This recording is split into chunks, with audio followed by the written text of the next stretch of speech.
샬롬. 10월 26일 이슬기도신 여러분 환영합니다. 예, 우리 암송하고 시작하겠습니다. 시편 33편 11, 12절입니다. 여호와의 계획은 영원히 서고 그의 생각은 대대에 이르리로다. 여호와를 자기 하나님으로 삼은 나라 곧 하나님의 기업으로 선택된 백성은 복이 있도다. 한 번 더 합시다. 여호와의 계획은 영원히 서고 그의 생각은 대대에 이르리로다. 여호와를 자기 하나님으로 삼은 나라 곧 하나님의 기업으로 선택된 백성은 복이 있도다. 아멘. 네, 오늘 우리는 열왕기하 7장, 디모데전서 4장, 다니엘 11장, 시편 119편 35절부터 48절까지를 양심이라는 관점에서 살펴보도록 하겠습니다. 디모데전서 4장입니다. 바울은 마지막 때에 거짓 교사들이 일어날 것을 경고합니다. 그들의 특징은 화인 맞은 양심을 가진 자들입니다. 화인은 불로 지진 낙인으로 감각이 완전히 죽어버린 상태를 의미해요. 처음에는 그렇지 않았을 거예요. 작은 타협, 작은 거짓 뭐 이런 걸로 시작을 하지만은 양심을 반복적으로 거역하면 결국에는 진리와 거짓을 분별할 수 없게 되는 지경에 이릅니다. 그들은 금욕주의라는 외형적인 경건을 내세우며 하나님께서 선하게 창조하신 것들을 금하는 왜곡된 가르침을 펼칩니다. 참된 경건은요, 하나님의 말씀으로 양심을 예민하게 유지하면서 감사함으로 모든 것을 받는 것입니다. 우리의 양심은 지속적으로 말씀 앞에 노출되어 훈련되고 회복되어야 합니다. 다니엘 11장입니다. 다니엘은 남방 왕과 북방 왕 사이에 끊임없는 전쟁과 정치적 책략을 예언합니다. 그들은 한 상에 앉아 서로에게 거짓말을 하며 동맹을 맺은 척 하면서도 속으로는 상대를 멸하려는 계략을 품습니다. 권력을 향한 욕망 앞에서 그들의 양심은 철저히 마비되어 있습니다. 조약도 혼인 관계도 어떤 약속도 자신들의 이익 앞에서는 뭐 휴지 조각에 불과한 것이죠. 이처럼 하나님을 떠난 인간의 양심은 자기 중심성 그리고 탐욕의 도구로 전락할 수밖에 없어요. 그러나 본문은 동시에 모든 역사가 하나님의 주권 아래에 있다라는 것을 보여주고 있습니다. 인간의 계략은 성공하는 듯 보이지만 결국 정하신 때까지만 허락되는 거며 하나님의 백성은 이 혼란 속에서도 신실함을 지켜야 하겠습니다.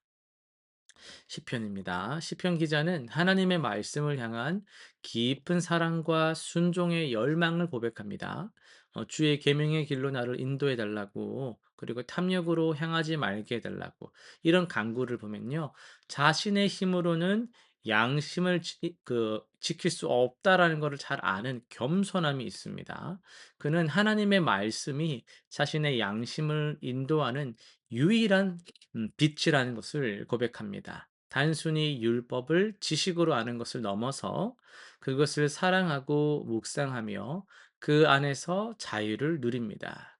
이것이 바로 말씀으로 훈련된 양심입니다.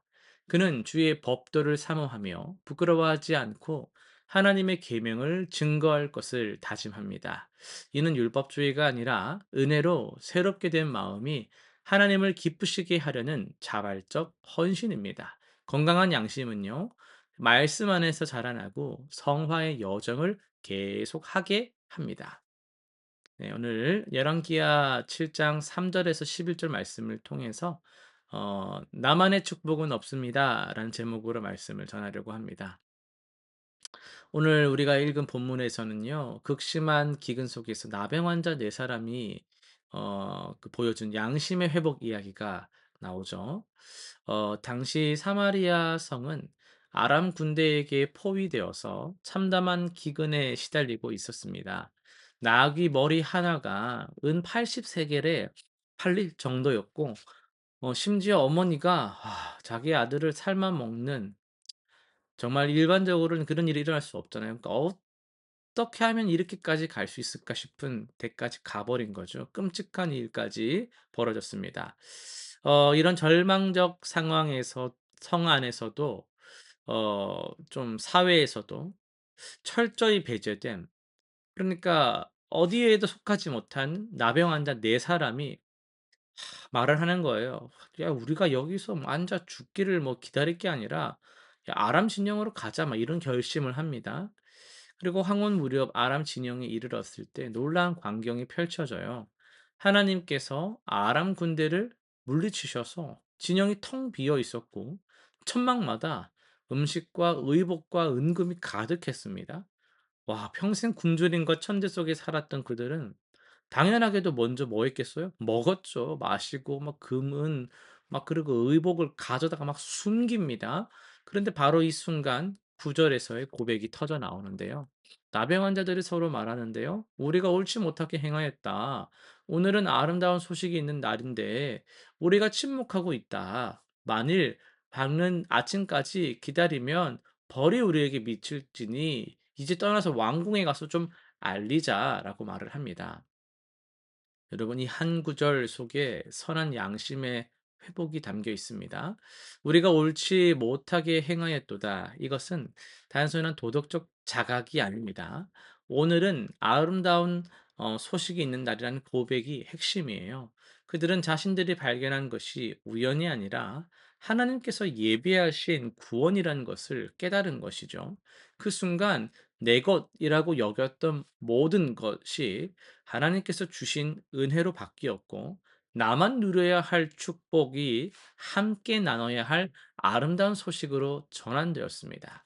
이것이 바로 하나님 나라의 양심이라고 할 수 있어요. 세상은 어떻습니까? "먼저 챙기고 많이 가져라." 이렇게 말하잖아요. 하나님의 은혜를 경험한 사람은 근데 좀 다르죠.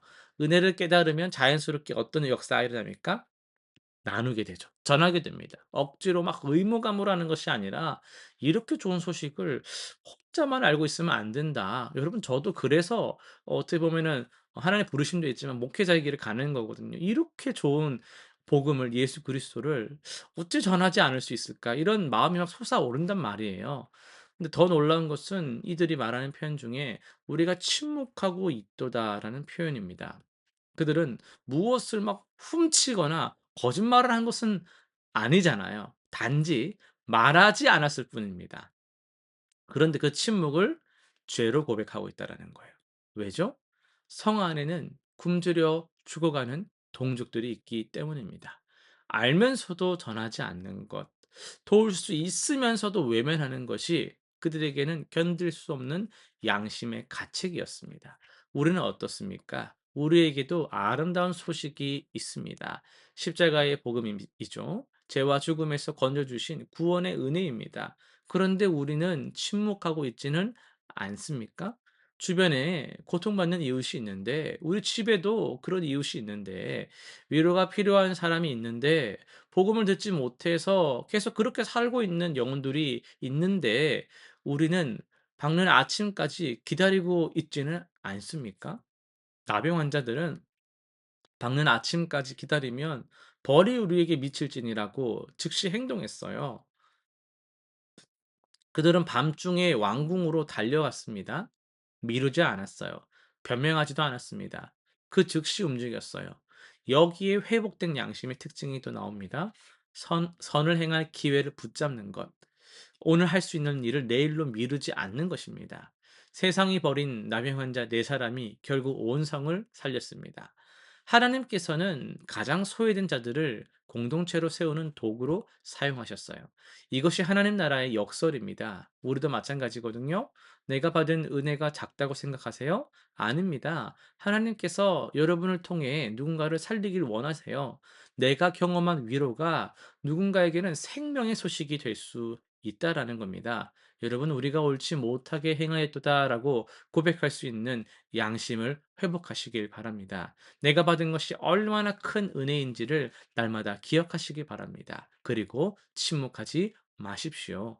내게 주어진 이 구원의 기쁨, 하나님의 위로, 물질과 시간과 재능을 여러분 주어진 대로 아낌없이 나누시길 바래요. 그때 우리는 진정한 자유와 기쁨을 경험하게 될 것입니다. 하나님의 은혜는 혼자 담아두기에는 너무도 크고 귀한 것이기 때문입니다. 실천사항 세 가지 정리하겠습니다. 첫 번째는 은혜의 나눔을 실천합시다. 이번 주에 내가 받은 하나님의 은혜를 여러분 기억하시죠? 구체적으로 한 가지를 좀 써보면 좋고요. 어떻게 이걸 나눌 수 있을까? 누구에게 전할까? 위로가 필요한 이웃, 도움이 필요한 사람을 찾아서 섬겨 보시길 바랍니다. 두 번째는요, 양심 점검 시간을 가져봅시다. 매일 잠들기 전 5분 정도 오늘 하루를 돌아보면서 선을 행할 기회가 있었는데 침묵하거나 또 회피한 순간이 없었는지를 점검해 보세요. 회개할 것들은 회개합시다. 내일 할 수 있는 선한 일들을 계획하시길 바랍니다. 세 번째는요, 공동체 세우기에 참여합시다. 교회 공동체나 이웃 가운데 소외되고 어려움을 겪는 분들을 위해서 기도하고 작은 일이라도 그들을 섬기는 일에 동참하십시오. 나만의 축복이 아닌 함께 나누는 은혜의 통로가 되시길 바랍니다. 기도하고 마칩니다. 사랑의 하나님 아버지, 우리에게 값없이 구원의 은혜를 주시고 풍성한 복을 허락하신 주님 참 감사합니다. 그러나 때로 우리가 받은 은혜를 나의 것으로만 딱 한정지어서 생각하고 혼자 누리려 했던 그런 이기심이 있었음을 회개합니다. 오늘 본문의 나병 환자들처럼 참 이 아름다운 소식인데 이것을 나누는 선한 양심을 우리가 회복하게 하여 주옵소서. 그리하여 우리가 침묵하는 그런 죄를 범하지 않도록 우리를 또 사용하여 주시옵소서. 예수님의 이름으로 기도드립니다. 아멘.